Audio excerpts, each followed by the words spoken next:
Hey guys, today we're looking back at some of your favourite relationship drama stories from last year. I'm sure a lot of you have been in toxic relationships before, but have you ever had a boyfriend so toxic they refused to kiss or cuddle you without a BJ first? Well, that's OP's situation. My boyfriend asks for BJs multiple times a day. How can I/we get past how this is making me feel? Posted by Embarrassed Ace 916. Me and my boyfriend are both 27 years old. We've been dating for 4 years, and he asks for BJs every single day. Is this normal? I absolutely adore my boyfriend, and he's such an incredible partner in so many ways. We're best friends and have built so many amazing things together. When I was studying and he was working full-time, I didn't mind him asking so much of me because he was supporting me financially, and I had much more free time. But I now work a very demanding full-time job, and every day, without fail, he asks for a BJ, even after I've cooked and cleaned, etc. I still do 100% of the housework, but I don't mind. I usually come home from work exhausted, and it's not that I don't want to sleep with him, but I need intimacy to get me in the mood. I feel like every time he asks for a BJ, with no other physical contact, it turns me off. And if I don't immediately give him one, he'll get upset as he then doesn't feel loved, which I understand, and it's the last thing I want. One of the only arguments we ever have is the reoccurring one about how he doesn't feel loved because I'm not jumping his bones and blowing him at every opportunity, and how I don't feel loved because he's not kissing and cuddling me or doing anything to make me feel like he really wants me. It feels like I'm just a BJ machine to him. But I feel guilty even saying that. In the past, he's admitted that he tends to withhold affection from me because he doesn't feel like I've been doing enough for him. But the more BJs he asks for, the less into it I am. How do we find a balance and work towards fixing this before it completely destroys my libido? You feel like a BJ machine, cause that's exactly how he's treating you. It really sounds like this guy thinks that because he supported her financially through her study, he now owns her, specifically her mouth. So she's contributing financially, does 100% of the housework, and is expected to drop to her knees and pleasure him whenever he snaps his fingers. But to quote OP, he doesn't feel like I've been doing enough for him. Girl, come on! What blows my mind is she's not even objecting to the unbalanced work division. Cause she thinks it's fair given his past financial support. All she's asking for is some affection. Literally just cuddles and kisses. She's not even asking him to do more foreplay. She just doesn't want to be a fleshlight that pays the bills and cleans the house. Is he seriously expecting her to be his bangmaid for life? Cause he covered the bills while she studied? Oh god, it gets worse! Down in the comments, someone asked if OP was really okay with him asking for BJs every day, back when he was paying for all the bills. And she says, he didn't actually pay 100% of the bills, just the stuff that I couldn't afford week to week if I had a quiet work week. Girl, you must be the lowest paid hooker in all of history. Not trying to insult you, but that's literally how he's treating you. Remember, he's complaining about having to give you a kiss or a cuddle before getting a BJ. What the F? I really hope this is just a rage bait. I lied about who my baby daddy is. Do I tell him the truth now? Posted by Stephen Allen, 1977. This one's long, but it has some juicy updates. I, 26 female, grew up in the Midwest, but went to college in California. There I met and dated Jeff, 26 male, for our final 2 years of undergraduate. After graduation, I stayed in California to get my master's degree, while Jeff entered the workforce. We were happy together and we planned to get married after I got my master's. But after I finished my schooling, Jeff got cold feet about getting married and eventually becoming a father. He has abandonment issues from his bio dad leaving, so he broke up with me. Heartbroken feels like it would barely scratch the surface of how I felt. I had a great job in California, so I stayed in hopes that Jeff would come to his senses and we'd get back together. But we never did. He met Grace, 25 female, and started dating her about 5 months after we broke up. I started planning on moving back to my home state once I realized it was actually over. Then he and Grace broke up at the beginning of this year. Jeff and I ended up sleeping together a few times while they were broken up. It was a very public breakup, so no cheating involved. About a week after the last time we had sex, he told me that he and Grace were getting back together. He said he couldn't remain friends with me because he still had feelings for me, and he had to let them fade to be fair to Grace. His final words to me were to not call him unless I was literally dying and just wanted to say goodbye. I left California behind 3 weeks later. 2 weeks after I returned home, I found out that I was pregnant. It was Jeff's. I wasn't going to be that girl that uses a pregnancy to get a man back, so I deleted all of my social media accounts and made new ones that don't have my name attached to them. The only Cali people I added were trusted friends who I either knew had no connection to Jeff or were loyal to me and wouldn't tell him my new accounts. Early in my pregnancy, I made the mistake of checking out Jeff and Grace's profiles, and I saw that they referred to each other as love of my life, and Jeff even had a picture of them captioned saying he was going to marry that girl. That broke me all over again, and since then I've blocked them both and I decided to move on with my life. I'm now 6.5 months pregnant. Since moving back, I've bought my own house in my home state and have been busy building a nursery for my baby. I already love this little baby in my belly. I feel 100% confident that I can raise and provide for him on my own, with minor help from my family. One of my best friends back in California was having an engagement party. I won't be able to attend the wedding as I'll be busy with a newborn when it happens, so I decided to fly out to see my friends and offer my congratulations to the couple before my life becomes baby-centric. I got into town on Thursday and honestly had a blast seeing all of my friends yesterday, even though it's only been about 6 months since I last saw them. They were all very respectful of my wishes to not take pictures of me below the chest. They did post pictures of me online, but from the angles it just looks like I gained some weight in my face. Nothing that would give away my pregnancy.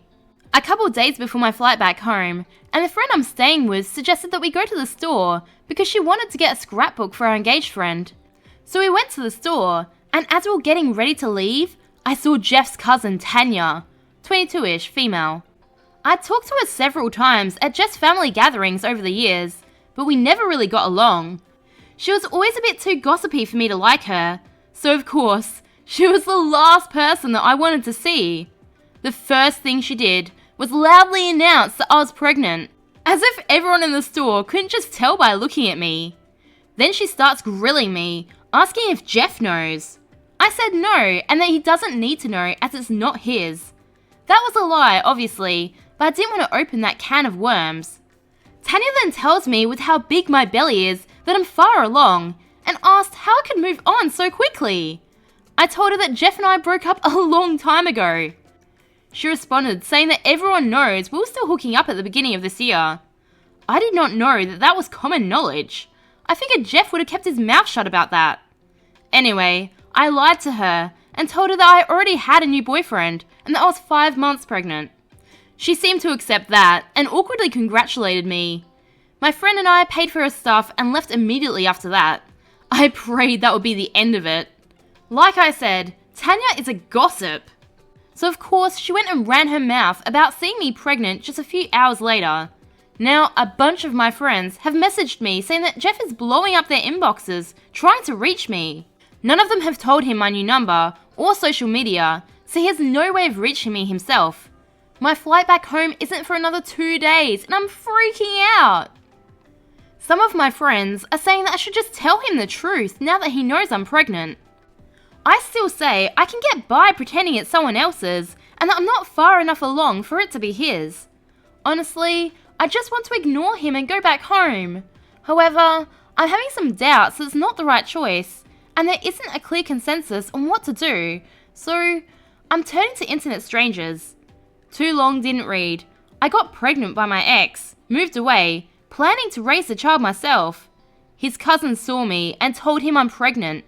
Now he's trying to get hold of me, and I just want to go home and ignore him. Should I tell him the truth, or just go home? This guy has dad abandonment issues, and you're basically gonna make him abandon his own child? What the hell? Look, all I'm gonna say is both he and your child have the right to know one another if they choose. Don't lie to either of them. Give him a choice at least. Update. So the consensus on my post was to tell Jeff that the baby was his. Even from just a few comments, it seems that's clear. We did end up meeting up, and here's what happened. He got hold of a friend I was staying with on Instagram. I wanted to just talk to him on the phone, but he insisted we talk in person, ASAP. In retrospect, I should have just waited until the next day, but I kinda just wanted to get it over with, and it seemed like he did too. To be honest, I thought he was just gonna tell me that he wanted nothing to do with the kid, because I don't see any other reason why he wanted to talk in person right that second. Keep in mind, it was almost 10 PM at night. Why would he want to meet up just to tell you he doesn't want to be involved? So my friend and I went to his parents' house where he was waiting. His parents always treated me like family, so I guess I felt comfortable being there, even though we probably should have met at a neutral location. When I got there, Jeff's mum answered the door. She hugged me, and I could tell she wanted to touch my stomach, but she restrained herself and didn't even ask, thankfully. I always liked her. We made awkward small talk as she led me to the living room. It was clear they'd just had a party, as it was still messy with a bunch of drinking cups lying around and confetti on the floor. On the couch was Jeff and Grace holding each other's hands. I was surprised that honestly, I felt nothing for him at first. His stepdad offered me a seat, but I chose to stand. I wasn't planning on being there long anyway. Jeff started off saying that I might be able to fool Tanya, but he knows there's no way I would have ever met a new guy and gotten pregnant that fast. So he asked why I didn't tell him. I told him the truth, that the last time we spoke, he told me to not contact him unless I was literally dying, and I'm not dying. He told me that he was trying to be respectful to Grace, and obviously this would have been an exception. Grace chimed in to tell me that I ruined her proposal. I found out later, third-hand info, but knowing Tanya, I believe it, that the party at his parents' house was for him to propose to Grace in front of all their friends and family. Tanya waited until after the proposal, and when people were giving speeches, she told Jeff that she was glad he got away from me and wasn't going to be stuck raising my baby. Then all hell broke loose at the party. I had no idea that happened at the time, or I honestly wouldn't have gone to see him at all. But hearing that he proposed was when it hurt. He broke up with me because he was scared of marriage and kids, but he dated her not even half as long as we did, and she got a ring. I put on a brave face, or at least I think I did, and acted like it didn't bother me, but it absolutely did. His mum told Grace that it's not my fault, and now wasn't the time for that. Then Jeff told me that obviously I can't move now.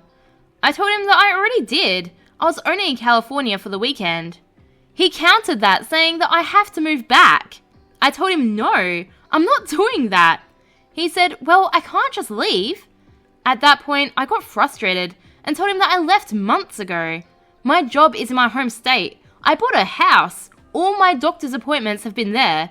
I established residency there a long time ago. California isn't my home anymore, and hasn't been for half a year now. So then he got frustrated and got up to approach me, asking if he's just supposed to send a paycheck once a month, and saying this wasn't how it was supposed to happen. I don't know what he meant by that second part, because he just found out I was pregnant a few hours before, but I assume he was talking about his life plans? I forced myself to calm down and try to be empathetic. I told him if he was worried about this screwing up his plans for the future, that he had nothing to worry about. I don't want or need anything from him. I've planned everything out, from finances to childcare when I return to work, to even setting up my baby's college fund. It's all taken care of already. He didn't really say anything. I don't know if he was thinking or just relieved that I had it all handled. I told him he can still get married to Grace and have his own family someday. I promised I wouldn't bother or blame him for anything. My baby will be loved and cared for. Jeff got teary-eyed and told me that I know how he feels about this. He was referring to when he broke up with me and said that he didn't want to be a dad because he didn't think he'd be a good one. He also has abandonment issues from his bio dad walking out on him, his siblings, and his mum when he was 6.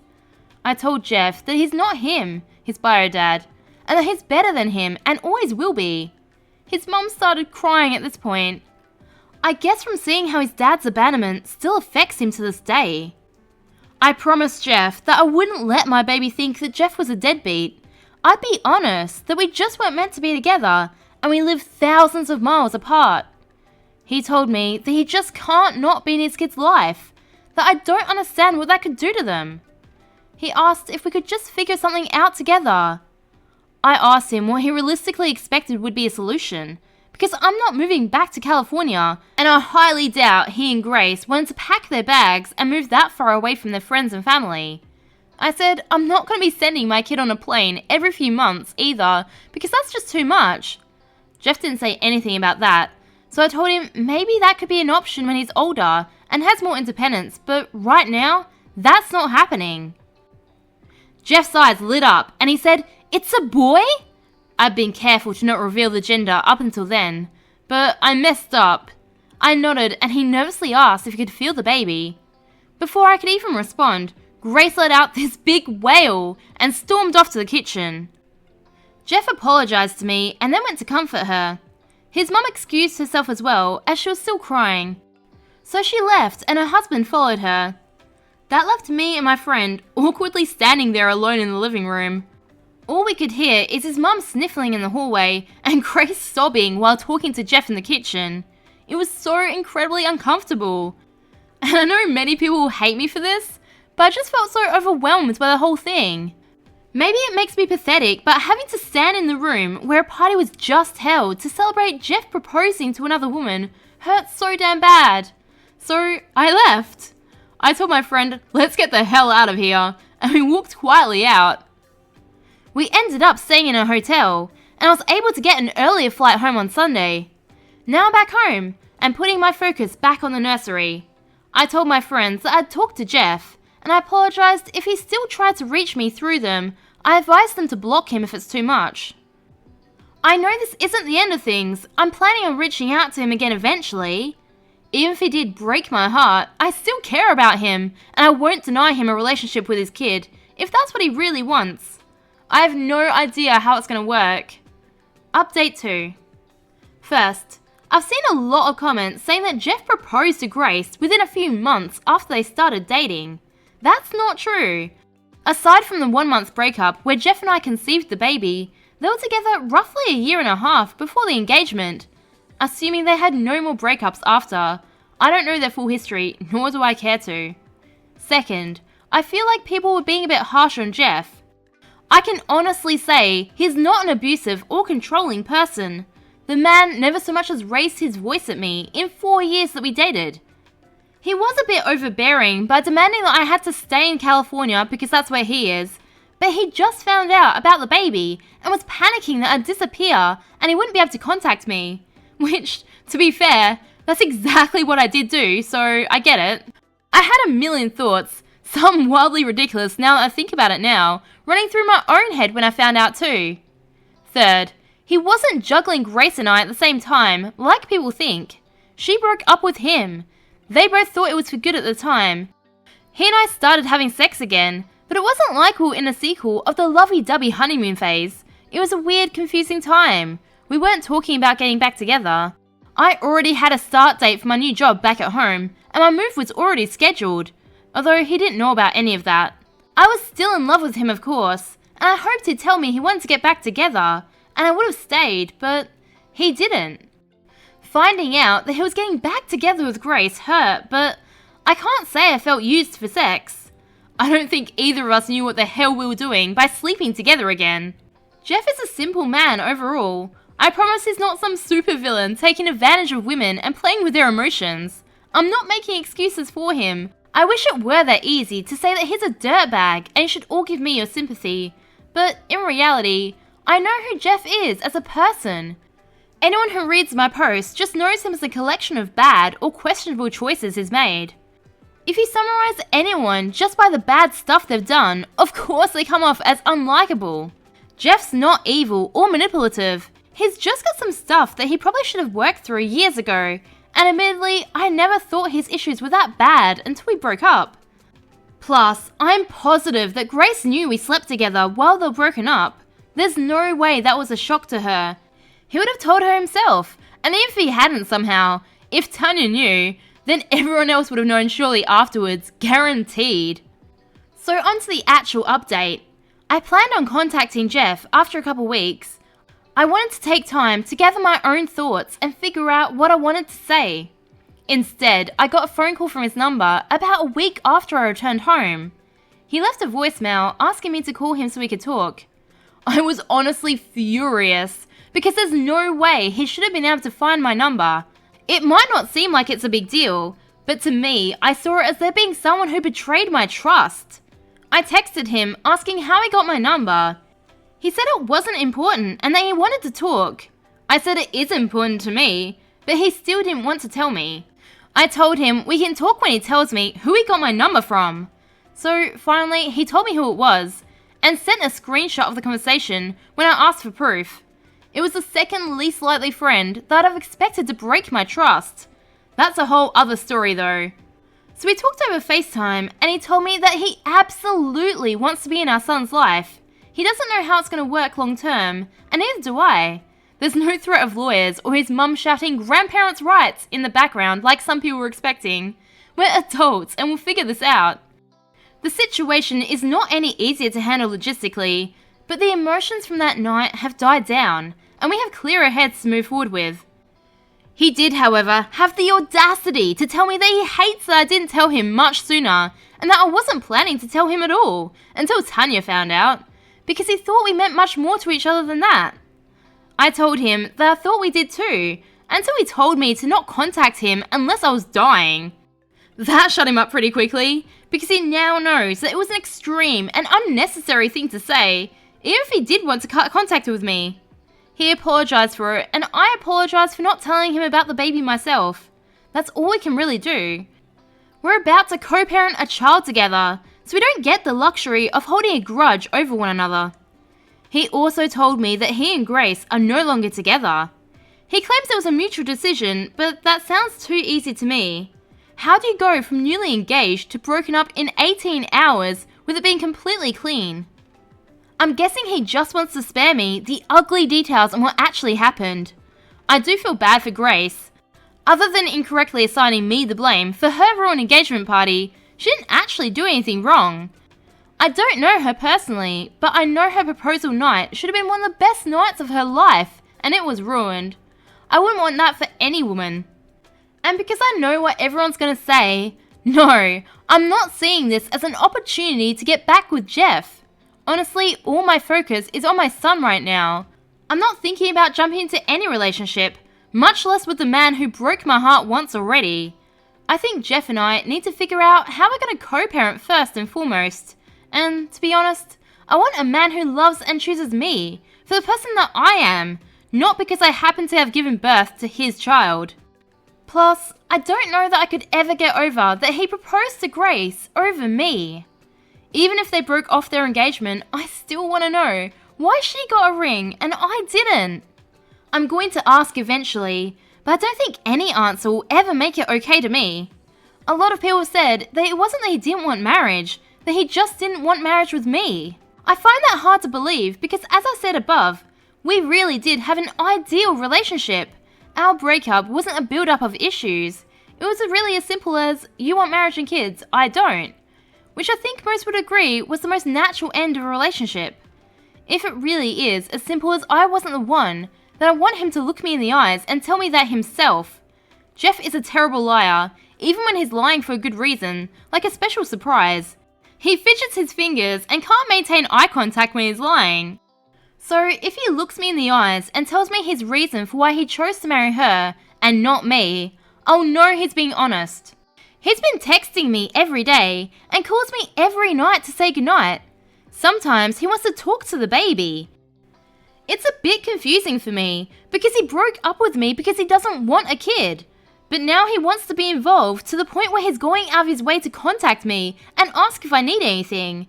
It's strange and I don't really understand how his brain works, but like I said in my last post, I won't deny him a relationship with his kid if he wants one. Jeff wants to visit me in person to talk properly, but I told him I'm not sure that's necessary right now. He asked to come last weekend and I said no. Then he asked again about possibly coming this weekend, but I told him I can't because I'm having my baby shower on Saturday. He wants to come. I'm not sure if that's a great idea. I'm not worried that he would say or do anything bad, and we're getting along over text. I can tell he just wants to be involved, but part of me feels like, I don't know, it's sort of like playing house almost. I guess it wouldn't be a big deal if I made it clear that he would be here as a friend and father of the baby, but not as anything more. My parents don't think it's a good idea at all, but I know it's just because they don't like Jeff ever since he broke up with me. My sister, who is a bit more level-headed, said it could be a good show of faith that I'm serious about having a healthy co-parenting relationship, and it will probably be easier to build that foundation now, before the baby comes. My brothers don't care either way, but they say they're ready to beat Jeff up if he does or says anything stupid. He won't, but I love my brothers for always looking out for me. Update. I told Jeff he could come if he agreed to 3 rules. 1. We're not together. Don't touch me, hug me, or put your hands on my stomach, unless I say it's okay. 2. I agreed that we need to have a serious talk. However, it takes place after the baby shower. And 3. You stay in a hotel. I wasn't hosting anyone. Unsurprisingly, he was fine with all those conditions and was just happy he could come. I also told him he could invite his mother if she wanted to come. He was relieved because she did mention she wanted to come. Everything was settled until the next day when he called me to ask if his brother and sister could come too. His family is really close-knit. They show up for each other in everything. I've never had any issues with anyone in his family. I've always gone along well with his parents and siblings, especially his sister, so I said it was fine. My parents hosted a dinner for Jeff's family. They don't like Jeff anymore, but they felt that since he and I are now tied together for the next 18 years, our families should be acquainted at least. When they got to the house, the greetings were as awkward as expected. Jeff leaned down to my stomach and said hi to the baby. The baby kicked, and when I told Jeff, he got all excited, so I offered to let him feel. His mum was ecstatic that the baby was kicking, saying he already knows his daddy's voice. She was so happy I didn't have the heart to tell her that the baby had been kicking for the past hour before they got there. The day of the baby shower was long, but it went perfectly. Luckily Tanya was over 2 k's away, so she couldn't ruin the event. We also did take some pictures together. As I said in my last post, I didn't want to play house with him, but honestly, I was having such a great time. I didn't even mind when both sides of the family suggested pictures. Most importantly, he asked for my consent before putting his arm around me or touching my stomach for the pictures, which was a relief because he was respecting my boundaries that I gave him before he came. The nursery is basically finished. I'd bought a different shade of blue paint because I didn't like the one I initially chose. I was planning on getting it repainted next week, but Jeff and his brother offered to do it. I said no, obviously because they were guests. My dad chimed in, saying to let Jeff do it because it was about time he stepped up to help. Obviously, my dad knows that Jeff just found out about the baby, and I reminded him of that.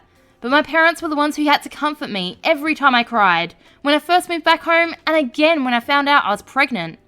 It's just going to take them a while to warm up to Jeff again. So Jeff and his brother painted the first coat with my dad, while I talked to Jeff's sister outside. I asked her about Grace, but she wouldn't tell me what happened. She just told me that was a conversation between me and Jeff. She did tell me that the family had tried to talk Jeff out of proposing because it was too fast, but he insisted, so they supported him. She also said that Tanya had been banned from family events and their families aren't on good terms, as Tanya's parents don't think what she did was a big deal. Jeff and I decided to talk that night. Neither of us knew how to start, so I just asked him point blank why he changed his mind about kids. I reminded him that he broke up with me because he didn't want marriage or kids. He said that it's true that he didn't want kids and he's still afraid he'll screw it up, but the baby's here now, so he already loves him and wants to be present for him. Then I asked about Grace. I want to know why he proposed to her and not me. It's not relevant now, but I'm still human and I want to know. What was different about her? He told me that he was never scared of marriage. He meant it when we discussed plans about marriage after I was done with school. He wanted to marry me. It was just the kids part that he couldn't do. He said that he added the marriage part into his reasoning for our breakup because it felt like it was easier for me to accept. In his head, I might have been able to overlook the kids thing for a few years, But he knew if he said he didn't want marriage either, then I wouldn't stay. I don't know why he didn't just talk to me about it. Instead, he broke my heart because he thought he was setting me free. As for why he proposed to Grace, she was on the same page as him regarding kids. She didn't want them. He talked to her about getting a vasectomy and she was on board with it. He admitted that they did move too fast. She was pressuring him to propose and she wanted a big party, so the proposal wasn't a surprise event. Grace practically planned the whole thing herself. All his family tried to talk him out of it and wait a bit longer, but he was afraid that he would lose another woman and didn't want to make the same mistake twice. His words, not mine. I asked why they broke up, because I didn't believe him that it was a clean, mutual decision. He said it was mutual, but a bit messy. Apparently, he and Grace talked the next day after everything went down. She told him that I ran away and just let me go. She said she was willing to reconsider kids if he realized that he changed his mind, but she didn't want to be a stepmom to my kid. She basically gave him an ultimatum. They could either choose her or the baby, but not both. He asked for the ring back right then and there. Apparently she threw it at him, along with a few other heavier items. He says they're fully done. He tried to do the sweet talk thing, telling me that he's glad it was me and not her that got pregnant. He says that I saved him from a huge mistake in marrying her. He regrets everything and wishes he could redo the last 2 years and never break up with me. Then he asked if I could ever see us getting back together. I got frustrated at that point and I told him he can't just keep jumping back and forth between us. He tried to defend himself, and while I agree I don't think he does it with ill intent, it is what he's doing. I told him that he keeps letting his fear control him and he needs to work on that with a therapist. I'm about to raise a baby and I don't need to be raising a man too. He did agree to go to therapy to work on his issues. Whether he actually does or not, I don't know. I did make it clear that he needs to go with the understanding that it's for him and our son's benefit, not to win me back, because that's not my focus right now. Jeff told me he's planning to move back to my home state within the next month, because he wants to be here for the baby's birth. His job offers remote work, so he can do it without having to find a new job. It'd be temporary, but he doesn't know if he'll be able to leave once the baby's actually here. We'll see what happens. Well, I guess getting pregnant did win him back after all. Am I the a-hole for breaking my #1 spicy rule with a handicap guy? Posted by Throwaway. So, TLDR for the give me the bare bones, I don't have all day to read on the toilet crew. My #1 spicy rule since high school has been no bedroom stuff before the 3rd date. I recently broke that rule with a handicap guy, and now my childhood best friend is pissed and grossed out because she thinks I have some sort of weird kink. Full story. Me and my childhood best friend, we'll call her Jess, are both 28. To put it simply, I don't think I'm any kind of prude. I just really don't feel comfortable with casual hookups. Never have. My best friend knows this and has teased me lightly about it in the past. She's been in a long-term relationship for the last 3 years, and I've mostly been single while working on my degree and starting my career. Jess lives in a different state with her boyfriend, so we don't hang out that much anymore. So, about a month ago, I went on a first date with a guy I'd been talking to for a while. I thought it was going places, but he gave a weird vibe on the date, so I cut and ran early. On my way home, I stopped at a local pub. Figured I'd have a drink to unwind and people watch until it wore off. Tipsy driving is still drunk driving, IMO. So I get there and it's pretty packed, Friday night and all, and there was no seating room at the bar. I took my drink and looked around.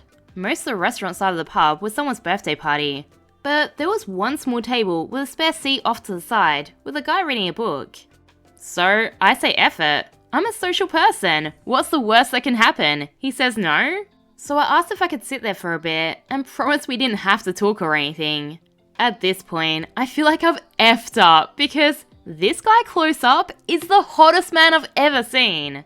But he just smiled at me and gave an enthusiastic, sure.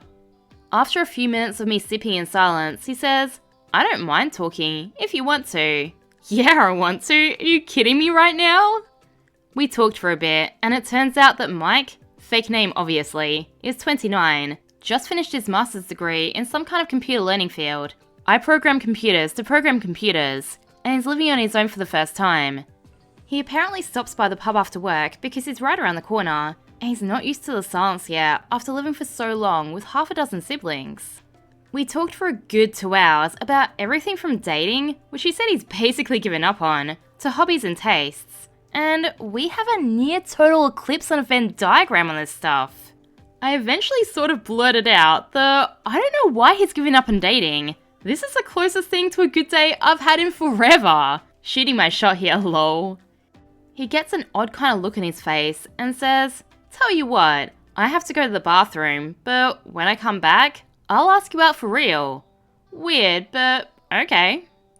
Then it all clicks because he doesn't get up to walk away. He just rolls in his wheelchair.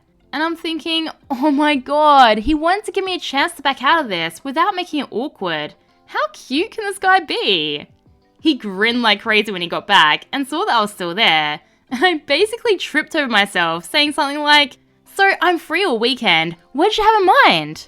Another hour later, and we've got plans for Saturday. He told me he has a neuromuscular disorder I can't remember the name of. My degree isn't in STEM, lol. So his legs work, but the signals from his brain get misinterpreted, so he doesn't have the balance or coordination for walking or standing. The pub starts switching over to a younger, rowdier crowd, and he asked if I'd like to go back to his place for a coffee and to continue our conversation. As you've probably realised, I did not get any coffee or conversation until the next morning, and I have zero regrets. We've been dating since, and I know it's still early, but I really feel like this might be the one. Fast forward to yesterday afternoon. My friend Jess, remember Jess, is in town and we go out for coffee to catch up on things. I'm gushing about Mike, but when I got to how we met, she sort of just got weird and edgy. I don't remember the exact words, but she essentially said that I must have some sort of kink for handicapped people, since I broke my #1 rule and it's the best physical relationship I've ever been in. Like, it's good for me because he's in a wheelchair, not because the guy puts in effort in the bedroom. She said that I've changed as a person and left without even saying goodbye. 15 years of friendship and I've never seen her like that. So here I am, asking the most objective people online if I'm the a-hole or just weird for being super attracted to a guy who uses a wheelchair and basically putting out immediately. Update. So if you're hoping for some terrible drama, I hate to break it to you, but I don't roll like that. No pun intended. Okay, so I finally messaged Jess yesterday and basically said, "I'm still hurt by what you said, but after 15 years of friendship, I'd never forgive myself if I didn't at least ask why he snapped at me like that." She immediately replied and said, "I'm so sorry, I didn't mean any of that. Can we have a do over lunch?" So I agreed cautiously and took half a day to meet with her today.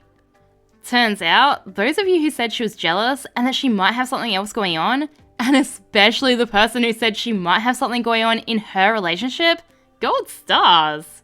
She's in town because she's job hunting, because she's moving back in with her parents for a while, since her relationship ended.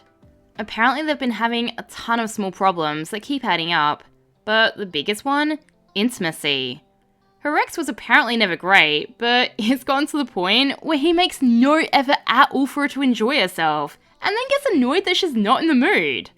She tried talking with him about it, making suggestions, but he told her that it's emasculating to be given not safe for work advice by a woman. What a shock that he's bad at it then! The straw that broke the camel's back, however, was that her boyfriend has always had a thing for Asian women. She's Caucasian, but she does have long black hair. After weeks of fighting over their intimate life, he suggested that they spice things up by her dressing in a kimono and pretending to be Asian. So, the bedroom is struggling because she's not enjoying herself and he wants to spice things up by using his kink? She lost it on him and is absolutely disgusted by the racist fetishism and ended it right there. So she had all of this bottled up and was hoping to talk to me and finally be able to pour it all out. And I missed every hint that she had something big to discuss because I was too busy gushing about Mike. So to her, it felt like I was just twisting the knife by bragging about how great our bedroom life was. She snapped, and somewhere between what I was saying and what she wanted to talk about, the wires got crossed, and she said something incredibly dumb. She left without saying goodbye because she was mortified and ashamed, as well as being irrationally mad at me. Something to know about Jess. She's an awful liar. And she and I were the co-founders of our high school's Foot and Mouth Society, so I do believe her. I told her I forgive her, and I'm sorry I didn't realize she wanted to talk about something bothering her. She said I was too stupidly nice and have nothing to apologize for, so I think we'll be okay. For the time being, I'm not ready for her and Mike to meet because I don't want to make things feel worse, and she agrees.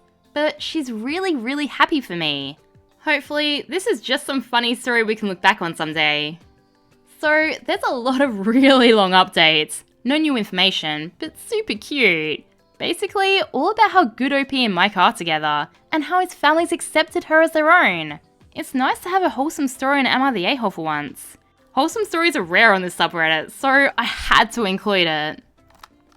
Am I the a-hole for making height jokes at my friend until he snapped and cried? Post by FreshDirt4848.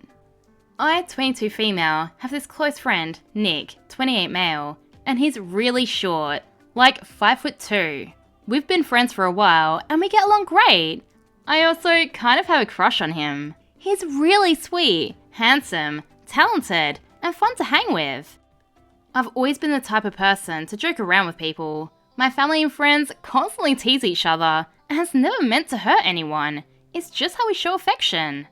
For example, I'm tall for a woman, 5'10", and super skinny. And growing up, my parents used to make jokes about it all the time.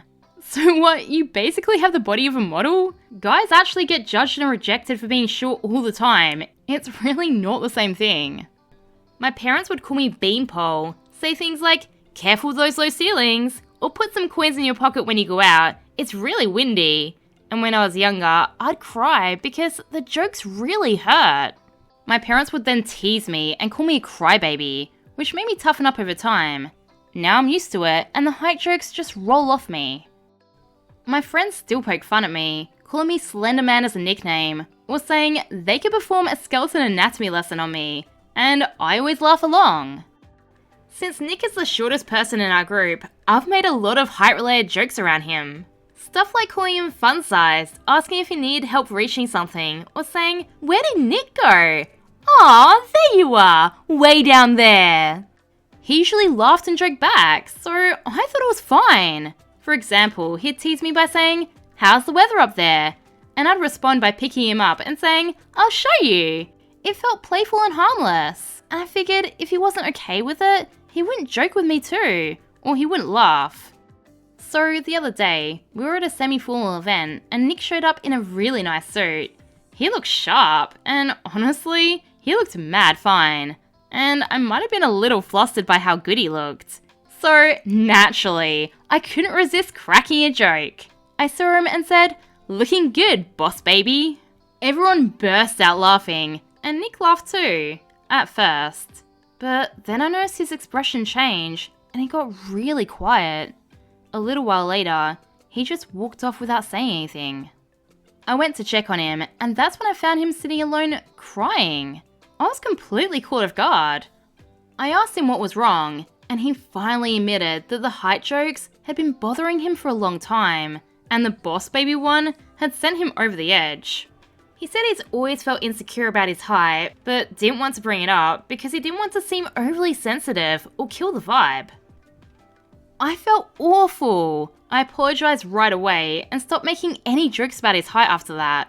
I never meant to hurt him, and I always thought we were just having fun, maybe even flirting a little. Now things between us are weird and awkward, and I don't know if I've completely ruined the friendship, or any chance for something more. So, am I the a-hole for making those jokes and not realizing how much they hurt him? If I'm the a-hole, which I probably am, what should I do to make it up to him? I really like him a lot. Well, whether you intended it or not, you did hurt his feelings. And honestly, I'm kind of shocked that you didn't realize that mocking a short guy for his height would hurt his feelings.